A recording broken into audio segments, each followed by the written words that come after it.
অভয়নগরে যথাযোগ্য মর্যাদা ও গভীর শ্রদ্ধার মধ্য দিয়ে পালিত হয়েছে মহান শহীদ দিবস ও আন্তর্জাতিক মাতৃভাষা দিবস।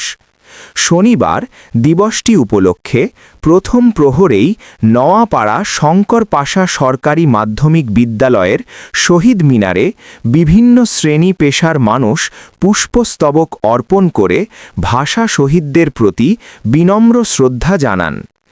এ সময় আমার ভাইয়ের রক্তে রাঙানো ২১শে ফেব্রুয়ারি গানের সুরে প্রাঙ্গণ মুখরিত হয়ে ওঠে। শিক্ষক শিক্ষার্থী, স্থানীয় প্রশাসন, সামাজিক ও সাংস্কৃতিক সংগঠনের নেতৃবৃন্দ সহ সর্বস্তরের মানুষ শহীদ মিনারে সমবেত হন।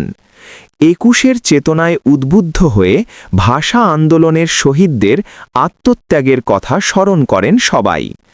দিবসটি উপলক্ষে আলোচনা সভা ও বিভিন্ন কর্মসূচির আয়োজন করা হয়, যেখানে বক্তারা মাতৃভাষার মর্যাদা রক্ষায় নতুন প্রজন্মকে সচেতন হওয়ার আহ্বান জানান।